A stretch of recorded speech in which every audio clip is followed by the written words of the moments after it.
Esta tarde vamos a tener el privilegio de revisar un tema de interés fundamental. Se trata de fundamentos de cuantificación en resonancia magnética cardíaca. Esta es una presentación disponible en línea en inglés, versión traducida a continuación.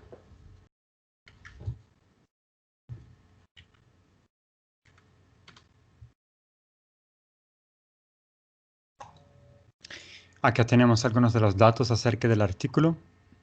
Esto es de un par de autores que ejercen en la Universidad de Northwestern en Chicago, Illinois, y en University Hospitals Cleveland Medical Center en Cleveland, Ohio. Alguna lista de abreviaturas. Los vamos a ir desglosando. Acá igual van a tener disponible después en línea esta presentación de donde pueden hacer referencia a esta lámina si hubiera alguna duda acerca de los términos. Algunas de las abreviaturas están traducidas y algunas permanecen en idioma original.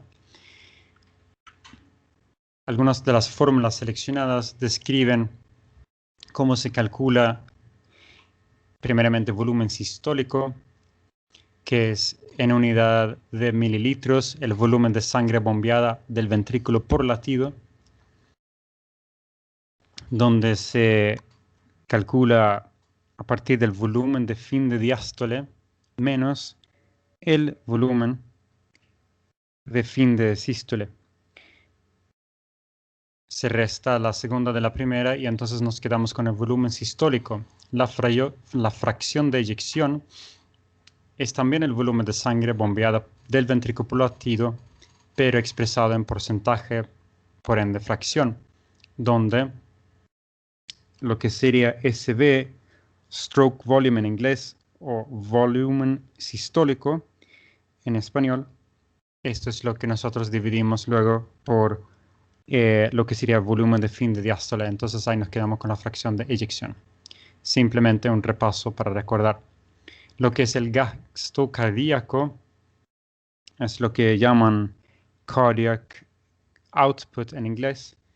Es la cantidad de sangre que bombea el corazón por el sistema circulatorio por minuto y está expresado en litros por minuto. Fracción de regurgitación es dividiendo el volumen regurgitante por el volumen de avance, ¿no? Y lo que es expresado en también porcentaje.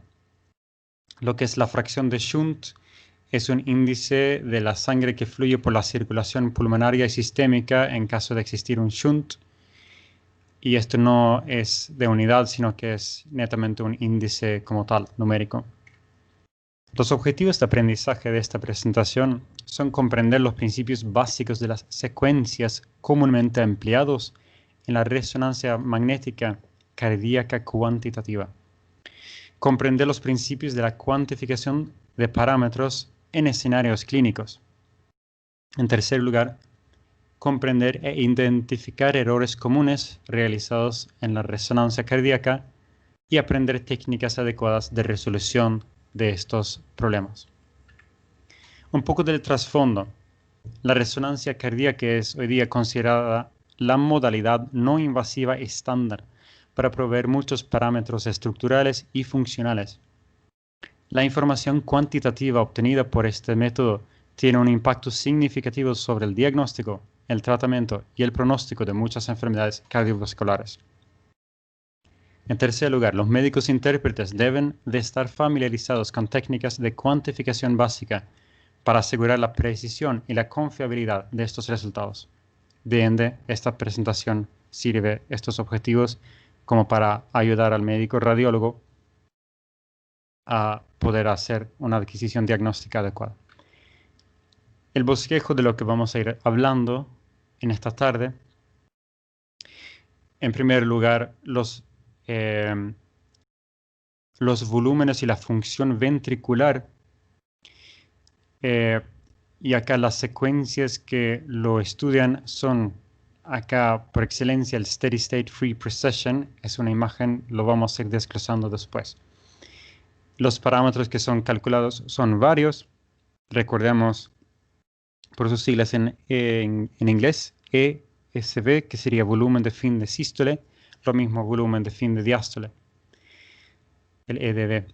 Lo que sería el volumen sistólico, fracción de eyección, el gasto cardíaco, grosor del miocardio y la masa del miocardio, importante también. Entonces esto todo lo vamos a estar viendo en lo que son los volúmenes y la función ventricular. Lo que es la cuantificación del flujo sanguíneo son a partir de imágenes por contraste de fase, codificada para la velocidad. Y acá podemos entonces obtener velocidad pico, gradiente de presión, volúmenes y también medidas de flujo. Finalmente, lo que es el mapeo multiparamétrico nos permite caracterizar de manera cuantitativa el tejido miocárdico. Y hay varias secuencias que nos permiten esto, como lo es T1 nativa. Esta secuencia en T1 sin contraste se llama nativa y después, tras la aplicación de contraste, sería post-contraste T1. Después lo que es volumen extracelular, en sus siglas SB en inglés, y lo que es T2 y T2 estrella, asterisco, T2 star. Empezamos acá con lo que son imágenes por la secuencia Balanced Steady State Free Precession, que es una secuencia rápida que emplea tiempos de repetición y de eco muy breves. Llena el espacio K durante cada fase cardíaca.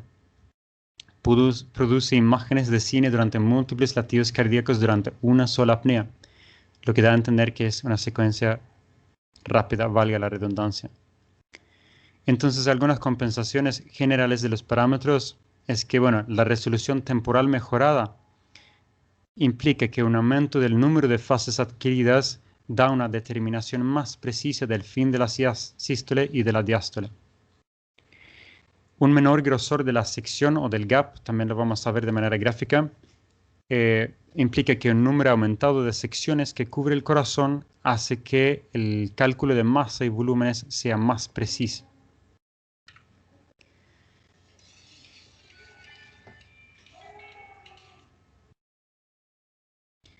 Lo que son las secuencias de imágenes con sangre clara, o bright blood en inglés, sería ponderación proporcional a T2 o T1. No es óptimo para la caracterización tisular. Esto se realiza antes o después de la inyección del material de contraste. Se realiza la examinación tras la inyección del material de contraste como alternativa y esto aumenta la intensidad de señal de pool de sangre. Y esto obviamente es un dato que tener en cuenta, pero aún así, cualquier realce patológico del miocardio puede discernirse si se obtiene la imagen tras la inyección del material de contraste. Esta modalidad tiende a generar varios artefactos que son más pronunciados con 3 Tesla. Algunos de los artefactos son off-resonance, susceptibilidad y shift químico. Ya hemos hablado de esto en otra ocasión. Lo que es el shift químico, por ejemplo, es por un registro equívoco espacial de grasa y agua. Tenemos varios artefactos que lo mencionan ahí y no podemos entrar en detalle de cada uno. Pero lo interesante y lo llamativo acá es que estos pueden superarse con las secuencias GRE. Siguiendo sobre volumen y función ventricular, típicamente realizada empleando una pila de imágenes de lo que sería el BSC-FP por sus siglas en inglés, que sería otra vez Balanced Steady State Free Precession, del eje corto que recubre los ventrículos enteros desde la base hasta el ápice. El análisis del ventrículo derecho se ha descrito también empleando pilas de planos de las 4 cámaras. Puede ser útil en casos con enfermedades cardíacas congénitas. El análisis del ventrículo izquierdo y del derecho puede realizarse en el mismo conjunto de imágenes. Entonces, antes de la cuantificación, es necesario asegurar la adecuada cobertura de los ventrículos. Es necesario evaluar los posibles artefactos. por ejemplo, por movimiento o por susceptibilidad. Acá tenemos ejemplos pictográficos y lo que es la descripción del paso 1. Primero lo que hacemos es determinar las fases del fin de sístole y fin de diástole. Acá tenemos representado en imagen de eje corto de la fase de fin de diástole lo que sería el mayor pool de sangre ventricular. Entonces tenemos acá pool de sangre de ventrículo izquierdo y acá pool de sangre de ventrículo derecho. Esta es entonces una imagen cine que ya lo acabamos de ver del eje corto en Balanced Steady State Free Precession Image. Steady State Free Precession Image, donde tenemos en la sección media esta imagen dinámica, ¿verdad? Entonces, ya lo hemos visto. Acá esto es, valga la redundancia, esto es sincronizando con el electrocardiograma como para sacar la secuencia que queremos. Ya hemos hablado de esto en otra presentación reciente. Necesito tener una referencia exacta del ciclo cardíaco para poder sacar la imagen en un momento adecuado. Y esto es lo que me lo permite. Entonces, donde tenemos el menor pool de sangre ventricular, sería acá el pool de sangre de ventrículo izquierdo y acá el pool de sangre de ventrículo derecho. Esto sería una imagen de eje corto en la fase de fin de sístole. Un par de tips es que en el ventrículo izquierdo y el ventrículo derecho pueden tener diferentes fases en fin de diástole y fin de sístole, porque obviamente no están exactamente sincronizados, ¿no? Es decir, se necesita revisar múltiples secciones para determinar fases de fin de diástole y fin de sístole. En el paso 2, marcamos los contornos endocárdicos y epicárdicos del ventrículo izquierdo y derecho en cada posición de sección para lo que es fin de diástole y sístole. Los contornos endocárdicos y epicárdicos, ¿verdad? Entonces, acá, para ir resaltando lo importante, porque son varias imágenes, todas son de sección media, o apical, acá de vuelta media y apical, en eje corto, lo que es en fin de diástole, fin de diástole, fin de sístole, fin de sístole. Entonces tenemos acá el contorno amarillo, lo que sería el endocardio del ventrículo derecho, ¿sí? En las 4 diferentes imágenes. Verde sería el epicardio del ventrículo izquierdo, donde rojo es el endocardio del ventrículo izquierdo.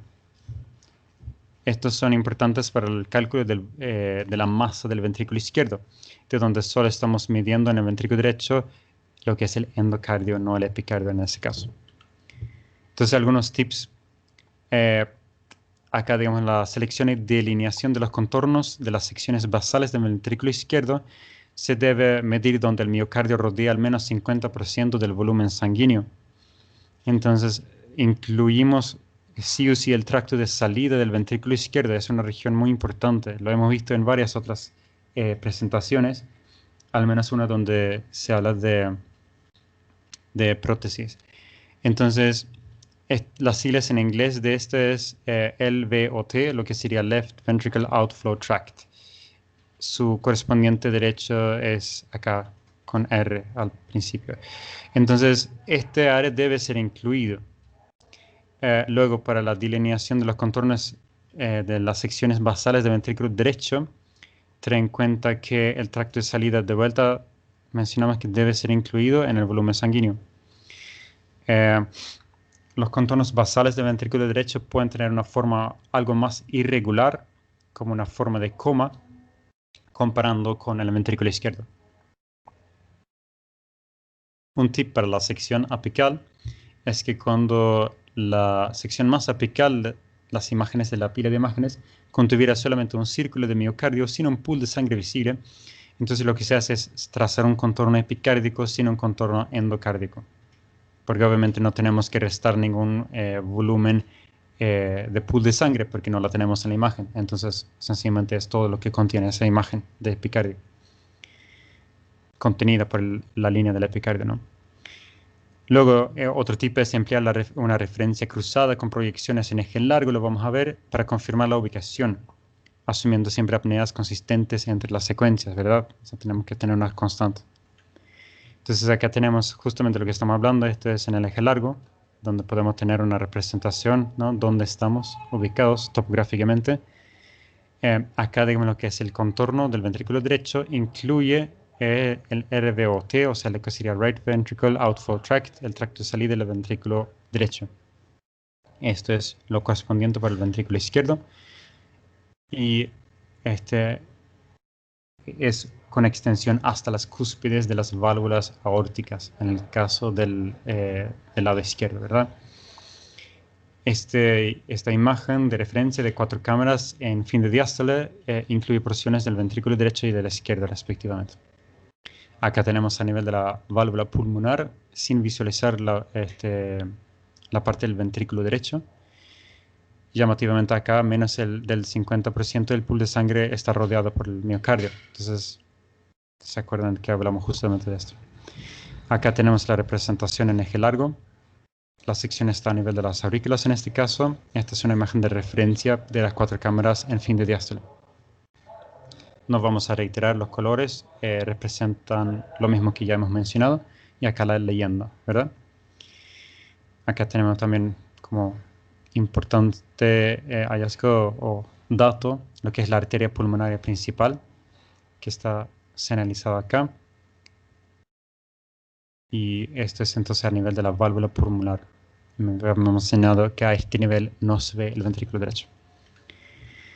Luego, mencionar brevemente algo de que, bueno, la cuestión surge, si incluir o no los músculos papilares del ventrículo izquierdo y las trabeculaciones. La cuestión es la siguiente, esto es opcional. Si lo incluimos, excluimos todo lo que son, reitero, los músculos papilares y sus trabeculaciones, ¿sí? Correspondientes al ventrículo izquierdo, tanto los músculos papilares como las trabeculaciones, ¿verdad? Representa hasta un 28% de la masa del ventrículo izquierdo, pero se puede incluir o no, porque a veces los efectos son exagerados cuando los ventrículos son muy trabeculados e hipertrofiados. Queda a criterio del evaluador, pero sí debe mencionarse en el informe cuál fue la técnica empleada. También ten en cuenta que se debe trabajar con estándares de referencia, ¿verdad? En el ventrículo del derecho, ignoramos las trabeculaciones de manera rutinaria al delinear los contornos. Entonces acá tenemos 2 ejemplos. Sí, sencillamente vamos resaltando lo actual, que acá estamos excluyendo y acá estamos excluyendo y acá estamos incluyendo los músculos papilares y las trabeculaciones en el área comprometido entre el epicardio y el endocardio. Entonces esto obviamente va a afectar mi cálculo final de volumen y masa del ventrículo izquierdo. El tercer paso constituye en calcular el volumen endocárdico al fin del diástole, de la diástole y del fin del sístole. Entonces los volúmenes totales se calculan empleando la técnica de la regla de Simpson. Si se acuerdan de la presentación ya publicada del idioma original en inglés, ya mencionamos que esto es una fórmula matemática. Se usa para varios tipos de análisis en el mundo real, entre los cuales se encuentra la estabilidad de una nave marítima. Entonces es una integración numérica para aproximar integrales definitivos. Entonces esto es, o sea, a nivel matemático se emplea esta técnica para poder entonces llegar al resultado final. Entonces se calcula el volumen de cada sección por un área de sección transversa dentro del contorno endocárdico multiplicado por el grosor de la sección y por el gap de intersección. Esto es un parámetro predeterminado del escáner. Entonces tenemos en sí el grosor y el gap de intersección. Esto se multiplica por el área que ya está calculado de comprometido entre el epicardio y el endocardio. Y entonces los volúmenes de secciones individuales suman al volumen ventricular total computado. ¿Sí? Esto es entonces lo que venimos hablando, que entre estas diferentes líneas que ya hemos ido hablando, y acá de vuelta son imágenes por Steady State Free Precession de 4 cámaras, y acá en eje corto, también acá eje corto. Agregar que acá lo que es la sombra amarilla, ¿sí? Es el área de sección transversa endocárdico del ventrículo derecho, y lo que es la sombra roja sigue el área de sección transversa del endocardio del ventrículo izquierdo. El cuarto paso sería calcular el volumen de sístole, fracción de eyección y el gasto cardíaco. Entonces, esto se realiza normalizándolos con el área de superficie corporal del paciente para permitir comparaciones con data publicada. Entonces acá tenemos el cálculo correspondiente, donde sería la inyección representativa del volumen y función. Un tipo acá es que en ausencia de shunts o extracardíacos o regurgitación valvular significativa, lo que es el stroke volume, en español sería volumen sistólico, del ventrículo izquierdo y ventrículo derecho debieran ser prácticamente iguales, porque acordémonos de que es un sistema de circuito cerrado. Entonces, lo que tenemos de stroke volume o de volumen sistólico debe ser igual para el ventrículo izquierdo como para el derecho. Prácticamente iguales. Debemos informar las medidas del grosor del miocardio en fin de diástole. Medimos el grosor del miocardio en imágenes obtenidas ortogonalmente, que sería perpendicular a la cámara. Típicamente se realiza en imágenes del eje corto y las medidas son realizadas si fueran realizadas en el eje oblicuo, entonces podemos sobreestimar el grosor, por eso se realizan, siempre reitero, en eje corto, no oblicuo. Un caso ejemplo acá sería la cardiomiopatía hipertrófica. Entonces acá tenemos una hipertrofia asimétrica del septo basal de 25 milímetros acá, comparado con el grosor de la pared anterolateral de 11 milímetros. Esto cumple criterios para la cardiomiopatía hipertrófica. Esto es una imagen de Balanced Statistic Free Precession del eje corto. Entonces, yéndonos a lo que es la masa miocárdica. Cuando hacemos el paso 1 sería copiar las fases de fin de sístole y de diástole y de los contornos endocárdicos y epicárdicos del ventrículo izquierdo de los cálculos que ya hemos realizado, ¿verdad? Para los cálculos de la masa, algunos pueden elegir trazar los contornos epicárdicos solamente en fin de diástole, pero mencionan que si nosotros realizamos, digamos, los contornos epicárdicos tanto en fin de diástole como en fin de sístole, comparando las masas, tenemos una especie de validación interna que nos ayuda a ver que estamos conservando la masa, ¿sí? O sea, es opcional, pero añade calidad el realizarlo tanto en fin de diástole como en sístole, ¿verdad? Acá sería entonces, siguiendo por el paso 2, se calculan los volúmenes endocárdicos y epicárdicos en fin de diástole y en fin de sístole. Otra vez usamos la regla de Simpson, acuérdense de la nave marítima, como demostrado anteriormente. Decidimos incluir o excluir los músculos y trabeculaciones papilares, ya hemos mencionado esto. Debemos constatar o hacer referencia a ello, a la técnica elegida, en el informe, ya sea que incluyamos o excluyamos a estas estructuras. Entonces, el paso 3 sería sustraer el volumen endocárdico del epicárdico para obtener el volumen miocárdico. Esto es mejor explicado por estas tres imágenes, donde tenemos primeramente el área de sección transversal epicárdica, donde tenemos en sección media del eje, en eje corto, y acá sería el área del endocardio, comprometido por el endocardio, y después, si sustraemos lo uno del otro, tenemos lo que está representado en marrón, la masa entre medio de los dos. Entonces el paso 4 sería calcular la masa miocárdica multiplicando el volumen del miocardio por la densidad específica que ya es conocida, que sería 1.05 gramos por mililitro. Entonces, lo que es la imagen por contraste de fase codificado para la velocidad.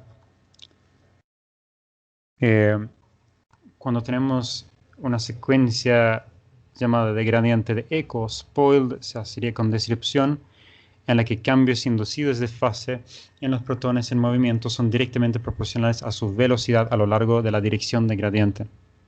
Esto yo lo entendí algo así como el equivalente, si me permiten, del Doppler en este ámbito.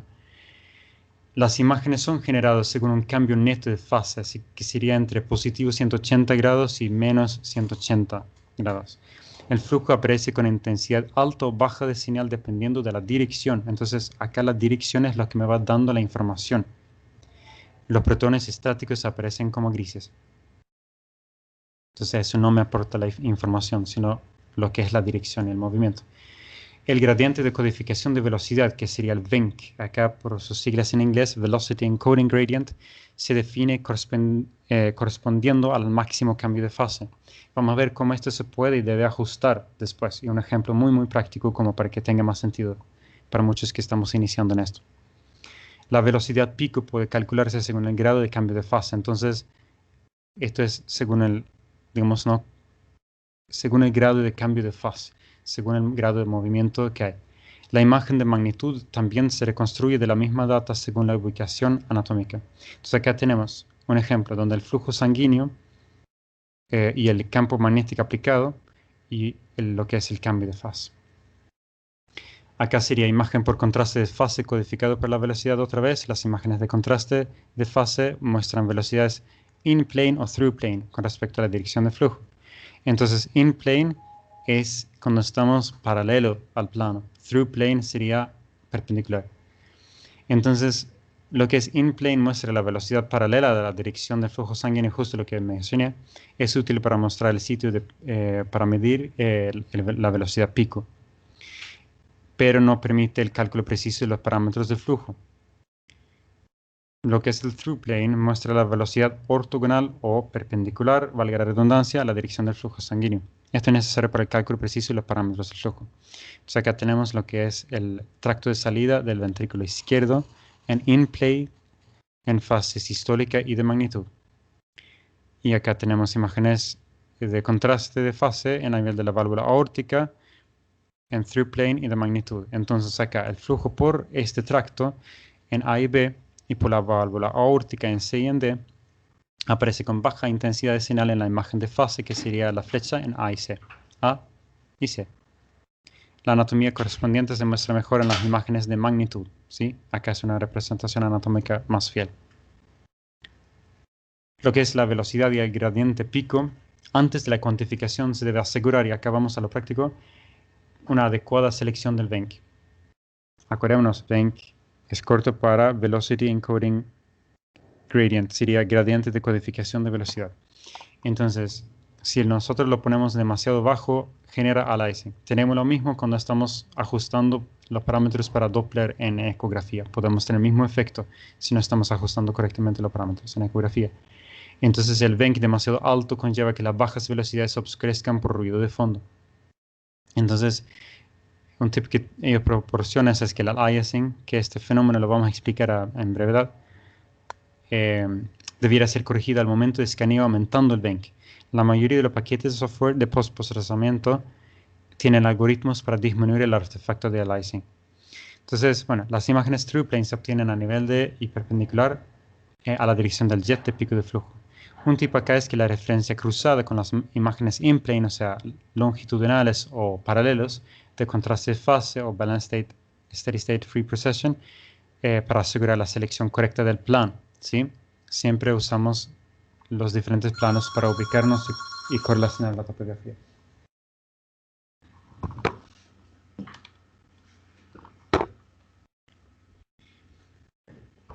Entonces, las imágenes de contraste de fase pueden subestimar flujos como jet excéntricos o flujo helicoidal, obviamente, ¿no? La vista acá del tracto de salida del ventrículo izquierdo en imagen de contraste de fase in plane con artefacto de aliasing. Esto es donde la señal es tan alta que no lo logramos medir fielmente, ¿sí? Porque nosotros hemos acá seleccionado un VENC inapropiadamente baja, en este caso 150 centímetros por segundo. Entonces hay una señal que no corresponde, no es fiel, porque la velocidad es demasiado alta para registrarlo fielmente, valga la redundancia. Esto es entonces, otra vez, imagen del tracto de salida del ventrículo izquierdo con vista de 3 cámaras, con un jet regurgitante excéntrico.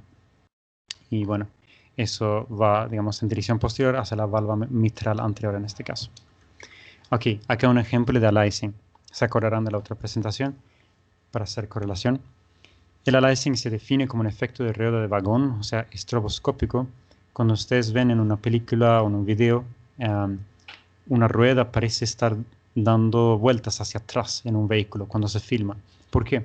Porque da vueltas tan rápidamente hacia adelante, las revoluciones por minuto superan lo que la cámara pueda captar, entonces sería equivalente a donde un reloj se mide cada 45 minutos, pareciera como si estuviera yendo hacia atrás el reloj.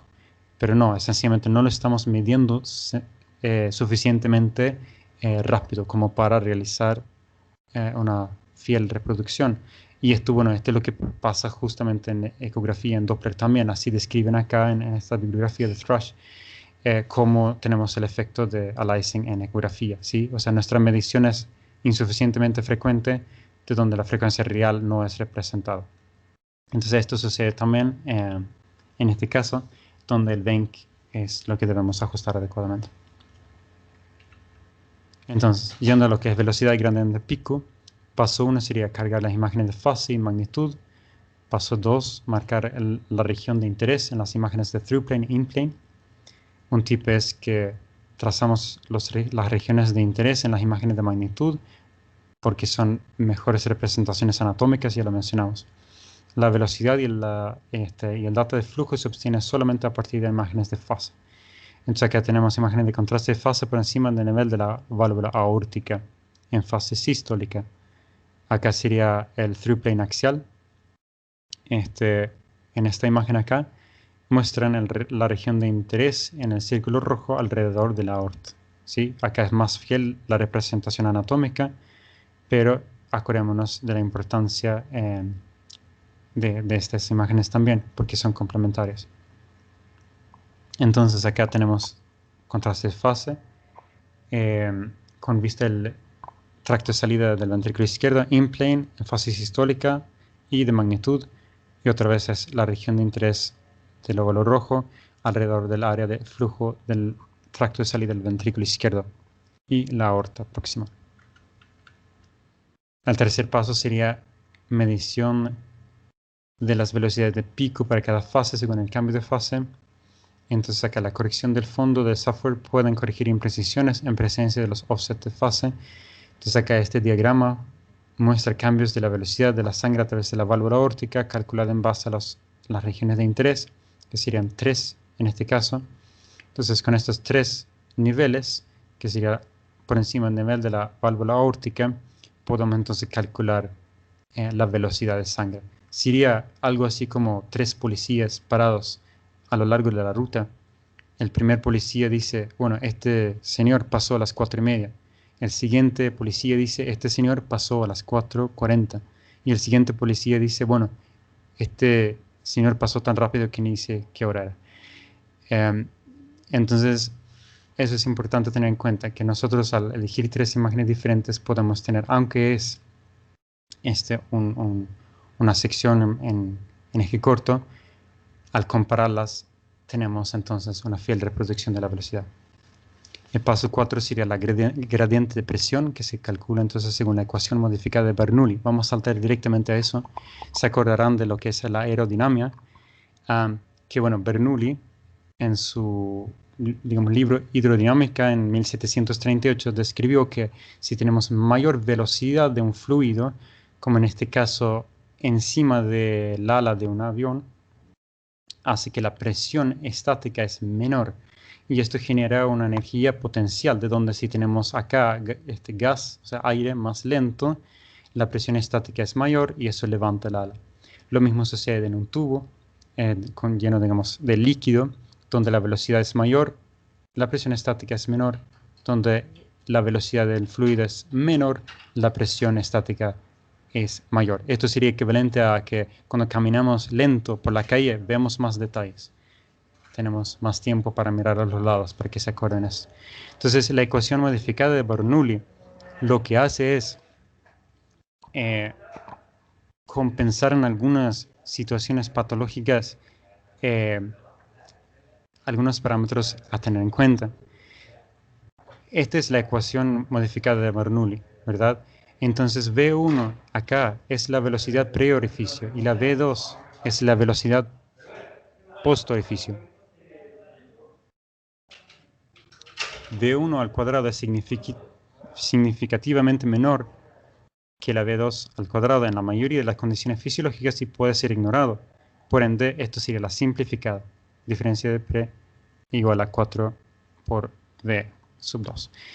En la estenosis aórtica, el gradiente de presión pico es 4 veces la velocidad pico al cuadrado a través de la válvula. Entonces, si la velocidad de 1, ¿sí?, por este tracto de salida del ventrículo izquierdo es anormalmente alta, ¿sí?, como lo que es en la cardiomiopatía obstructiva, debe usarse la ecuación completa, donde ambas velocidades son tomadas en cuenta. Creo que hasta acá me van siguiendo. ¿Sí? Se puede usar la simplificada si es que no tenemos una condición patológica que lo amerita.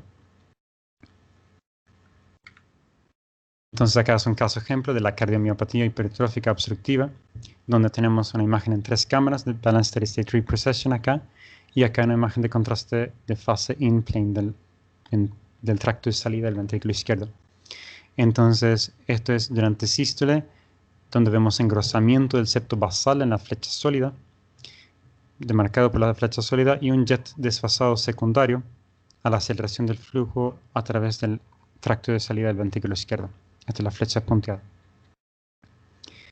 Entonces, lo que es la imagen de in-plane de contraste de fase obtenida durante la sístole muestra en la región de interés marcado alrededor del flujo dentro del tracto de salida del ventrículo izquierdo y la aorta proximal.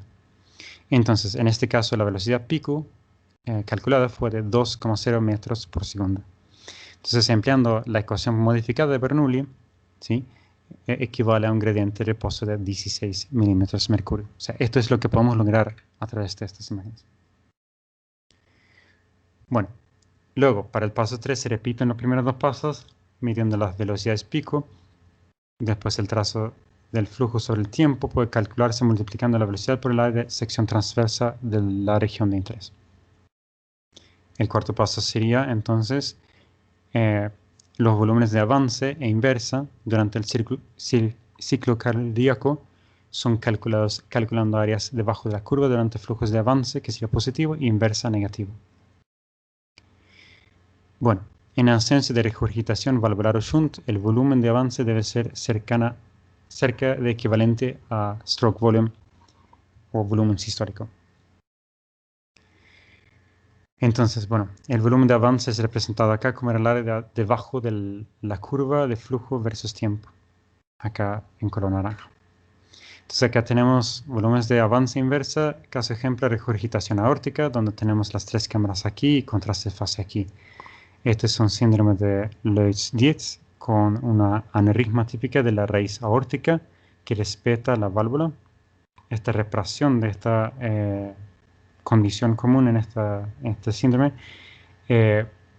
Acá tenemos entonces la imagen en 3 cámaras en diástole que muestra un jet cualitativo de regurgitación marcado por la flecha.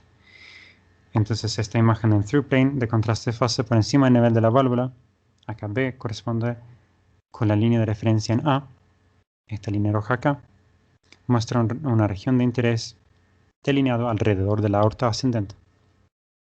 Entonces, esto sería el flujo de avance y luego lo que es el volumen inverso, ¿sí?, por esta sombra azul aquí, durante la diástole fase temprana.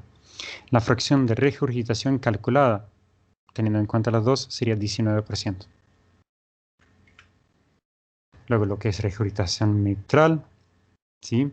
Acá sencillamente mencionar que debido al movimiento de las válvulas atrioventriculares o auriculoventriculares, durante el ciclo cardíaco la cuantificación directa de la regurgitación es menos confiable. Entonces lo que se hace es una técnica indirecta. Se calcula de las imágenes de Balanced Steady State Reprocession y de las imágenes aórticas de lo que sería esta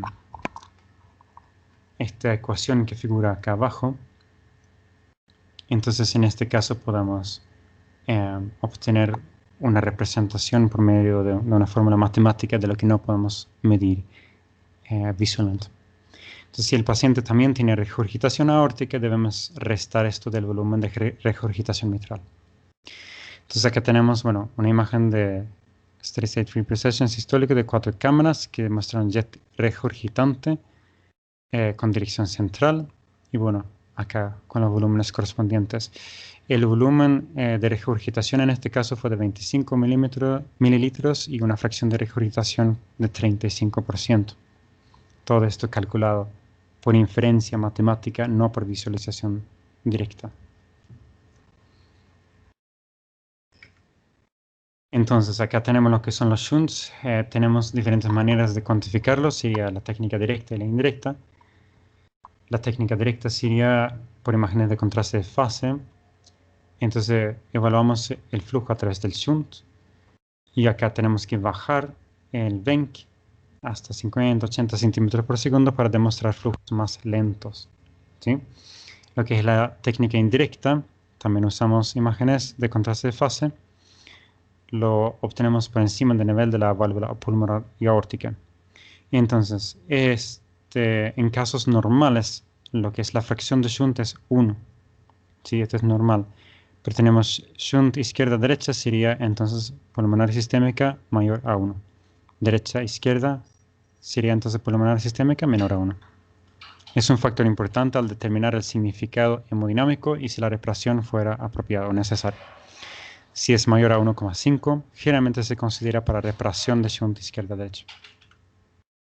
Este es un ejemplo de retorno venoso pulmonar parcial anómalo. Entonces, este es una vena cimitarra que está drenando acá del lóbulo derecho superior a la vena cava inferior. Entonces, lo que tenemos es después una imagen de contraste de fase obtenida por encima del nivel de la válvula aórtica, que nos muestra la región de interés, y el flujo fue calculado a 4,03 litros por minuto.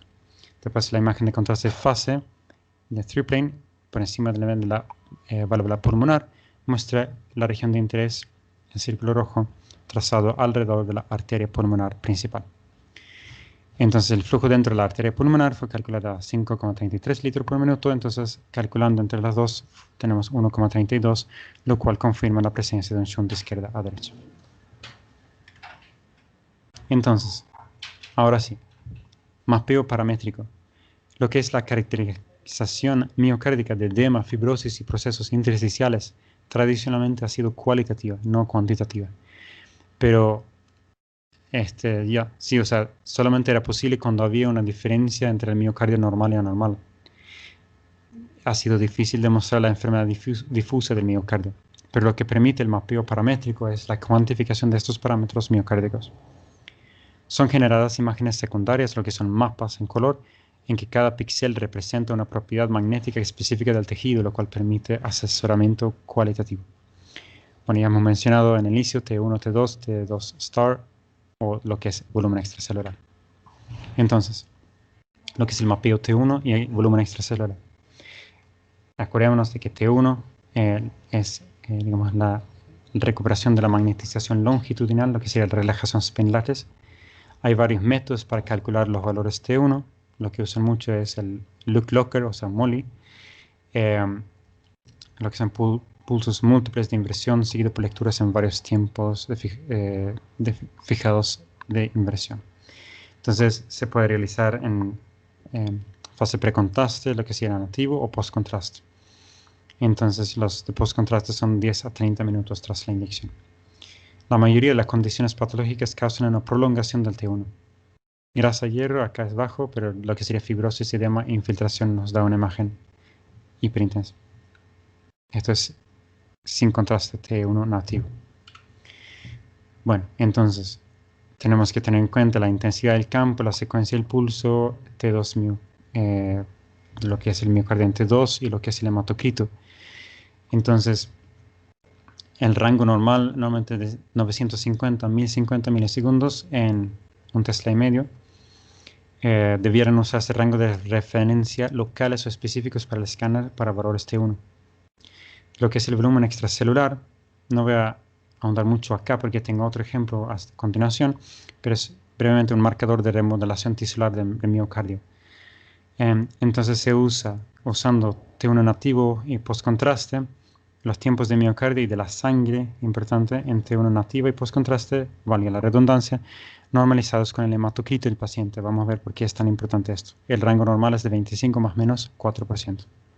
Esta misma fórmula lo vamos a desglosar a continuación.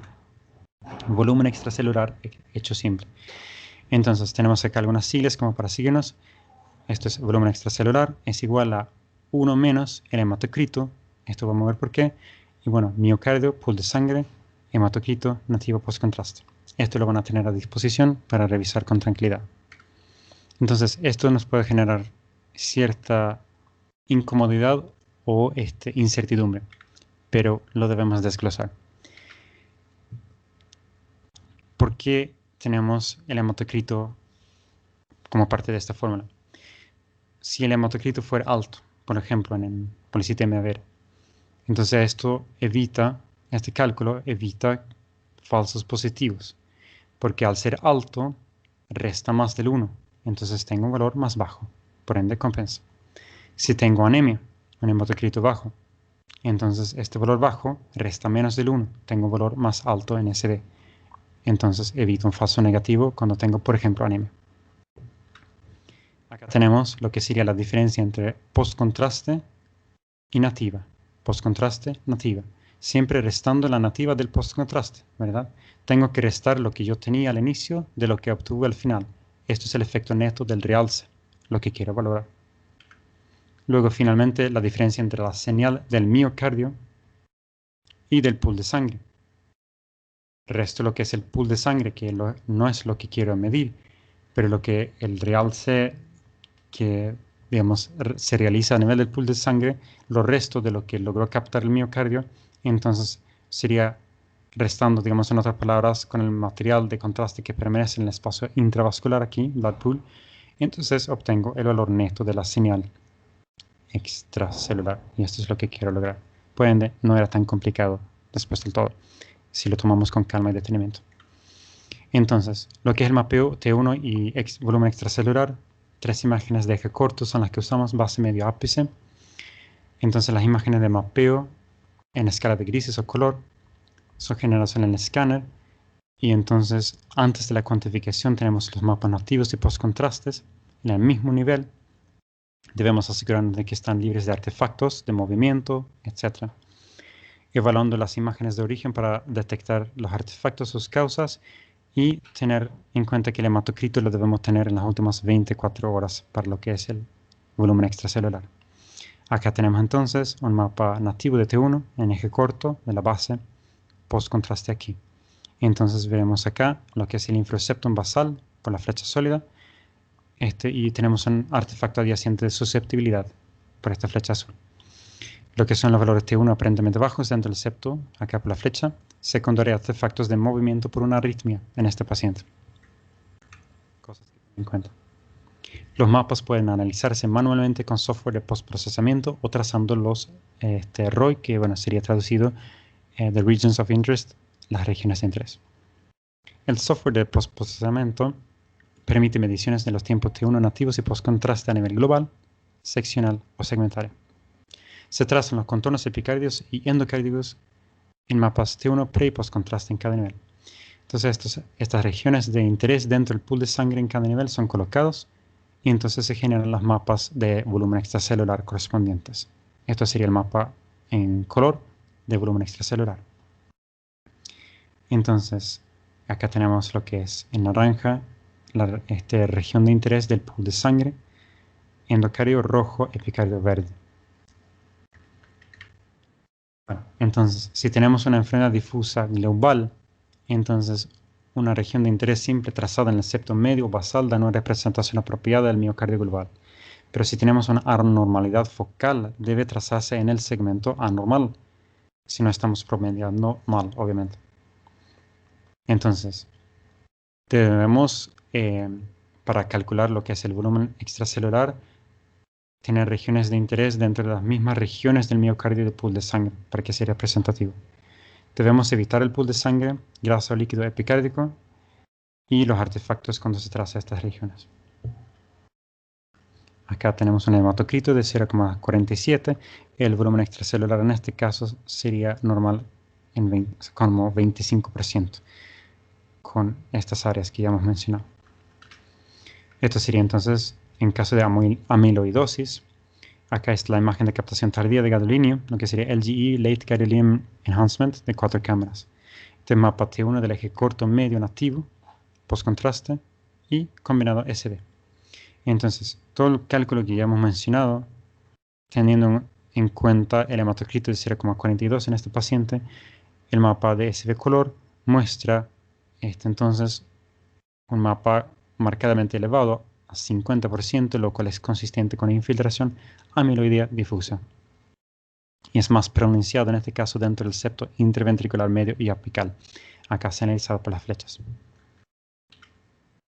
Mapeo T2 consiste en, una constante de tiempo representado por la degradación de la magnetización transversa, no la recuperación, acordándonos de la física misma.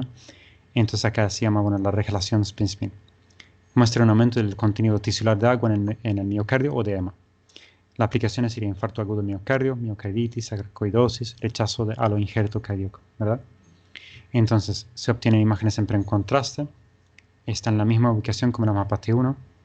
Y acá los valores son 49 a 55 aproximadamente. Comúnmente son aceptados como normales esto, según Tesla 1,5. Debieron usarse rangos de referencia locales o específicos también en T2, lo que habíamos mencionado a partir de 1. Entonces se realiza el mismo control de calidad como para T1. Las regiones de interés son similares. Ya hemos descrito lo que es el software de postprocesamiento. Es similar. Se hace un análisis regional o segmentario. Esto es más útil, ya que ciertas condiciones patológicas, por ejemplo miocarditis, producen áreas regionales de edema del miocardio. Acá tenemos a nivel basal, mapa T2 color en el eje corto. Acá a nivel apical. Entonces, esto es un ejemplo de mapeo T2 normal, aplicando un mapa de resultados con 16 segmentos de la American Heart Association, que incluye los segmentos a incluir. Esto es entonces infarto agudo del miocardio, donde tenemos late gadolinium enhancement, o sea, imagen de contraste tardío de gadolinio en 4 cámaras.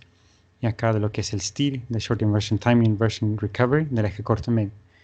Entonces, haciendo el mapa T2 de las 4 cámaras, vemos finalmente que tenemos valores T2 aumentados con un territorio infartado a nivel medio apical de la arteria descendente anterior izquierda, left anterior descending artery, lo que sería midiendo acá un valor de 79 milisegundos. Entonces, los valores T2 están disminuidos dentro del trombo apical, lo que es la flecha punteada acá.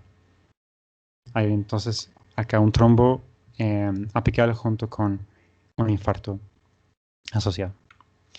Entonces el mapeo T2 estrella o star principalmente, es una constante de tiempo representado por la degradación de la magnetización transversa, como lo que es T2 propiamente dicho, ante la presencia de aspecto heterogéneo de un campo local. Entonces la secuencia GRE con imágenes típicamente adquiridas en 8 diferentes ecos, ¿no? De 2 a 18 milisegundos, más comúnmente empleado para asesoramiento de hierro y hemorragia del miocardio. Entonces, un tip es medir la región de interés en la sección media dentro del septo para evitar artefactos de susceptibilidad. Entonces acá son los rangos de referencia para sobrecarga de hierro en Tesla y medio, 1 Tesla y medio. Normal es mayor de 40, más de 20 es riesgo bajo, entre 10 y 20 milisegundos mediano y alto es menor de 10 milisegundos respectivamente. Esto es en un paciente con hemocromatosis, en un mapa T2 estrella, donde tenemos eje corto medio con región de interés en contorno blanco colocado sobre el septo. Entonces acá midiendo 11 milisegundos, eso sería riesgo mediano de sobrecarga de hierro. Entonces tenemos acá hemorragia de miocardio, obviamente ahí también vamos a tener alteración por extravasación de líquido con hierro, sangre. Acá tenemos imagen tardía del contraste de gadolinio, lo que es la T1 nativa del eje corto medio, T2 eje corto medio, T2 estrella del eje corto medio. Y lo que nos permite ver esto es una obstrucción microvascular por la flecha punteada acá, que acá da baja señal, sin realce. Y después tenemos acá, en esta segunda imagen, dentro del septo con tiempos elevados en los demás del miocardio infartado, un nativo disminuido en la región afectada. Entonces después lo que son las imágenes obtenidas en T2 en el corto medio acá, a nivel medio, sería entonces tiempos normales a levemente disminuidos. Y cuando combinamos los tiempos T1 nativos y T2 disminuidos, nos da una sugerencia de que tenemos una hemorragia. Y esto se confirma por los valores T2 estrella disminuidos, que en este caso es 16 milisegundos. Entonces, puntos para llevar a casa. La resonancia cardíaca permite la cuantificación de la estructura del miocardio y su función, velocidades, flujos, así como asesoramiento más objetivo de la fibrosis, edema y de hierro. Pese a que el procesamiento se está volviendo cada vez más automatizado, con software más sofisticado, con inteligencia artificial, es imprescindible el input aún del usuario para asegurar una cuantificación precisa. Los radiólogos o cardiólogos intérpretes deben conocer los pasos y principios básicos de cuantificación. Bueno, en caso de cardiólogos ya los que se dedican a esto lo dominan a plenitud, pero aún los radiólogos como nosotros podemos tener una noción básica, aún en nuestras fases de aprendizaje. La cuantificación cardíaca es lo que nos permite este método, y cuando reconocemos y encaramos errores comunes, entonces esto aumenta nuestra eficacia con este método. Y esto es alguna lectura recomendada, referencias usadas en esta presentación. Y bueno, de lo más profundo del corazón, muchísimas gracias por su atención.